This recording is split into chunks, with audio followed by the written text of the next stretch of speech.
चंदामामा महाभारत 24वां भाग। माया द्यूत क्रीड़ा। दुर्योधन पांडवों के प्रति ईर्ष्या के कारण मानसिक व्यथा से ग्रसित होकर क्षीण होने लगा। उसकी स्थिति देखकर शकुनी ने पूछा, दुर्योधन, इस तरह क्यों दुर्बल हो रहे हो? तुम्हें सताने वाली चिंता क्या है? उस पर दुर्योधन ने उत्तर दिया, मामा, मैं क्या कहूं?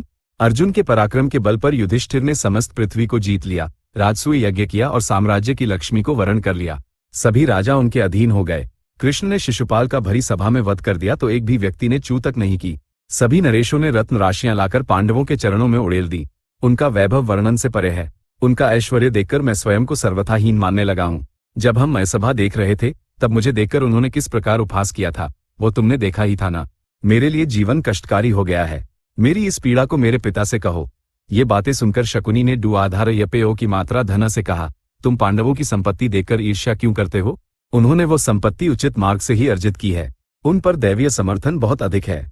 इसी कारण उन्हें नष्ट करने का तुम्हारा एक भी प्रयास सफल नहीं हुआ। द्रौपदी का उनकी भार्या बनना उनके लिए एक महान सौभाग्य रहा। द्रुपद उनके लिए एक बहुत बड़ा संबल बन गए। कृष्ण के विषय में तो कुछ कहने की आवश्यकता ही नहीं है। वह बाल्यावस्था से ही पलकों की भांति उनकी रक्षा करते आ रहे हैं। खांडव दहन के कारण अर्जुन ने अग्निदेव की सहायता से गांडीव धनुष, अक्षय तर्कशों और दिव्य अस्त्र प्राप्त कर लिए। उन्हीं के बल पर उसने सभी राजाओं को जीत लिया। खांडव दहन के कारण ही उन्हें मय सभा भी प्राप्त हुई। इसमें अधर्म क्या है? फिर भी इतने मात्र से तुम ऐसे क्यों बात करते हो जैसे तुम्हारा कोई सहारा ही न हो? यदि बात उस पर आए तो तुम्हारे पास जो सैन्य बल है वो उनके पास कहाँ है?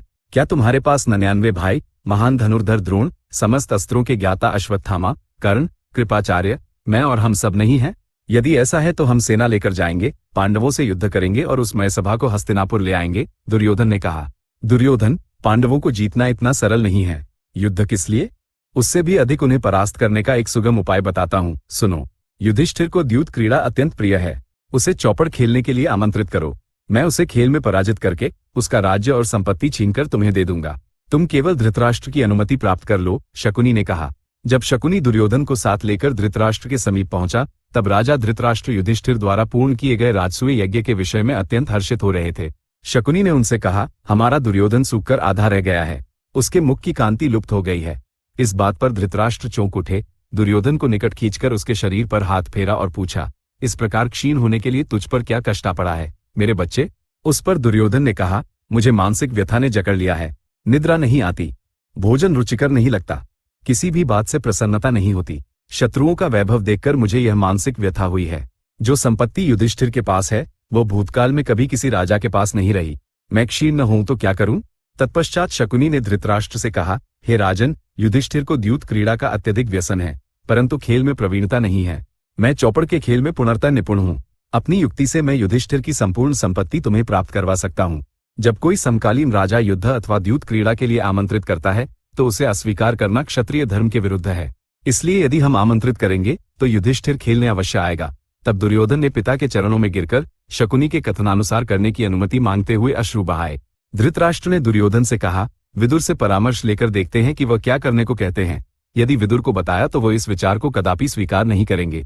यदि आप इसके लिए सहमत नहीं हुए तो मैं जीवित नहीं रहूंगा। उसके बाद आप और विदुर इस राज्य को अपने सिर पर रखकर घूमते रहिएगा। दुर्योधन ने हठ और निराशा के साथ कहा। धृतराष्ट्र का पुत्र मोह अत्यधिक होने के कारण वह दुर्योधन के विचार का विरोध नहीं कर सके।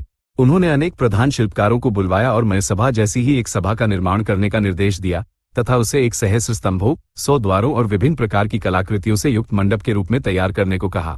तत्पश्चात उन्होंने विदुर को बुलवाया और उनसे अपना कुत्सित उद्देश्य न कहकर केवल युधिष्ठिर को द्यूत क्रीड़ा के लिए आमंत्रित करने के विषय में कहा। विदुर ने धृतराष्ट्र से कहा, हे राजन, यह विचार मुझे स्वीकार्य नहीं है। द्यूत क्रीड़ा के कारण राजपुत्रों के मध्य वैर उत्पन्न हो जाएगा। इस विचार को त्याग दीजिए। उस पर धृतराष्ट्र ने उत्तर दिया, विदुर, इसमें भलाई बुराई जो भी हो, परंतु सौहार्दपूर्ण द्यूत क्रीड़ा अवश्य होनी चाहिए। यदि पुत्रों के बीच वैर उत्पन्न हुआ तो उन्हें रोकने के लिए क्या मैं, तुम, भीष्म और द्रोण यहाँ नहीं है? तुम रथ पर आरूढ़ होकर इंद्रप्रस्थ जाओ और युधिष्ठिर को यहाँ ले आओ। विदुर इस विषय में भीष्म को अवगत कराने और उनका मत जानने के लिए प्रस्थान कर गए। उनके जाते ही धृतराष्ट्र ने अपने पुत्र को बुलाया और इस द्यूत के प्रयास को छोड़ देने के लिए समझाकर देखा। उन्होंने कहा कि यदि इच्छा हो तो तुम भी राजसूय यज्ञ करके साम्राज्य प्राप्त कर लो। परंतु दुर्योधन ने उनकी बात नहीं सुनी। शकुनी ने कहा कि द्यूत क्रीड़ा भी एक प्रकार का युद्ध ही है जिसमें विजय या पराजय कौशल पर निर्भर करती है। इस बीच धृतराष्ट्र की इच्छा के अनुसार हस्तिनापुर में भी एक भव्य सभा भवन बनकर तैयार हो गया। धृतराष्ट्र ने विदुर को बुलाया और उन्हें नवीन सभा में सौहार्दपूर्ण द्यूत क्रीड़ा के लिए युधिष्ठिर को ले आने की आज्ञा दी। ये जानकर कि अब कोई विकल्प नहीं है, विदुर रथ पर आरूढ़ होकर इंद्रप्रस्थ गए।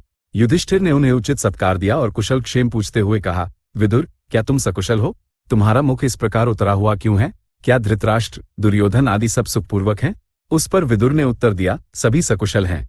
तुम्हारी महसभा जैसा ही एक भवन हस्तिनापुर में भी निर्मित किया गया है। तुम्हें आकर उस सभा में कुछ दिन दुर्योधन आदि के साथ आमोद प्रमोद में व्यतीत करना है और उनके साथ सौहार्दपूर्ण द्यूत क्रीड़ा करनी है। वृद्ध राजा ने मुझसे तुम्हें यही संदेश देने को कहा है। ऐसा प्रतीत होता है कि तुम्हारे साथ चौपड़ खेले बिना उन्हें और उनके पुत्रों को सुख प्राप्त नहीं होगा। उन दुष्टों की इच्छा पूर्ण करो। वह बात सुनकर युधिष्ठिर ने कहा, अरे, क्या वृद्ध जन द्यूत क्रीड़ा करते हैं? उससे निश्चित ही विवाद उत्पन्न होगा। तुम्हारा क्या विचार है? तुम जो करने को कहोगे मैं वही करूंगा। द्यूत क्रीड़ा कलह का कारण है, यह मैंने कितना ही समझाया, परंतु उस अंधे राजा ने मेरी एक न सुनी और तुम्हें ले आने के लिए मुझे भेज दिया। तुम स्वयं ही विचार करके जैसा उचित प्रतीत हो वैसा करो। विदुर ने युधिष्ठिर से कहा, वहां खेलने के लिए लालायित होने वाले कौन कौन हैं?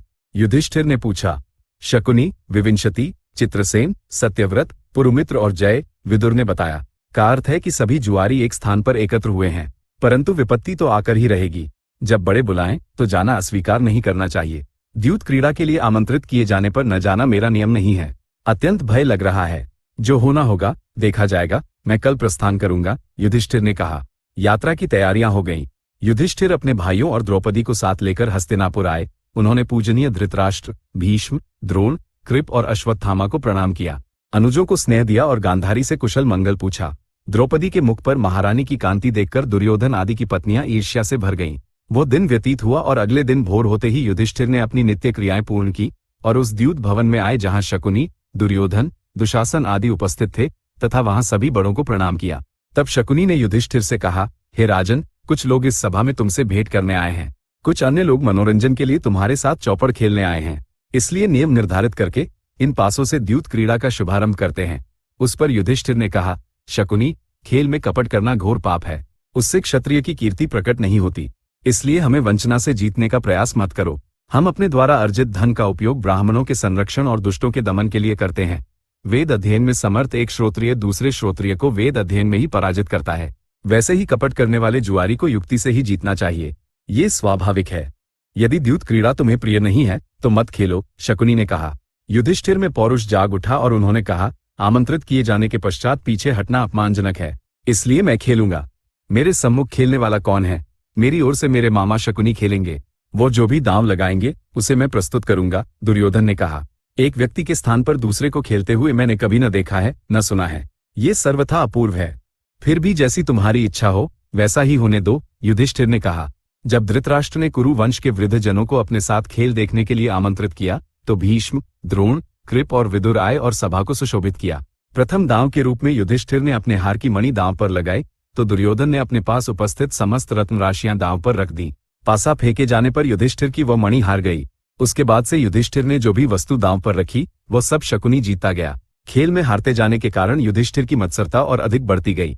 उन्होंने स्वर्ण, घोड़े, रथ, दासियां और कोष दांव पर लगाकर सब कुछ गंवा दिया। इस प्रकार हो रहे अन्याय को सहन न कर पाने के कारण विदुर ने धृतराष्ट्र से कहा, जिस प्रकार मरणासन व्यक्ति को उत्तम औषधियां भी अरुचिकर लगती हैं, उसी प्रकार मेरी बातें तुम्हें रुच नहीं रही। तुम्हारा पुत्र कुल का विनाश करने के लिए ही जन्मा है। तुम स्वयं इस कपटपूर्ण खेल का आयोजन करके पांडवों का धन हरण कर रहे हो। इससे तुम्हारा महान अहित होगा। मेरी बात मानो और उन्हें क्रोधित मत करो। पांडवों की संपत्ति हड़पकर आनंदित होने का समय नहीं है। कल तुम्हें उनके कोप का भाजन बनना होगा। तुम सब निश्चित ही नष्ट हो जाओगे। इसलिए इस खेल को रुकवाओ। धृतराष्ट्र ने इन बातों पर ध्यान नहीं दिया, परंतु दुर्योधन ने विदुर को अत्यंत कटु वचन कहे। इस बीच युधिष्ठिर अपना सर्वस्व हार गए। ब्राह्मणों को दिए गए मान्यों को छोड़कर उन्होंने अपना राज्य, ब्राह्मणों को छोड़कर अपनी शेष प्रजा और अपने अधीन सामंत राजाओं को भी हार दिया। शकुनी ने पासे युधिष्ठिर के सम्मुख फेंके और कहा, अब दांव पर लगाने के लिए तुम्हारे पास कुछ शेष नहीं है। युधिष्ठिर ने सहदेव और नकुल को दांव पर लगाया और दोनों को हार गए। तत्पश्चात वह अर्जुन और भीम को भी हार गए और अंत में स्वयं को दांव पर रखकर वह बाजी भी हार गए। द्रौपदी, जो तुम्हारी संपत्ति है अभी बची हुई है ना, उसे दांव पर लगाओ, शकुनी ने कहा। युधिष्ठिर ने वैसा ही किया। इससे सभा में कोलाहल मच गया। कुछ लोगों ने कहा कि यह कौरवों के विनाश का समय आ गया है। भीष्म, द्रोण और कृप सर्वथा मौन रहे। विदुर अत्यंत क्रोध में डूबे रहे। कर्ण और दुशासन की प्रसन्नता की कोई सीमा न थी। चंदामामा महाभारत 24वां भाग संपूर्ण। अधुना स्वस्ति।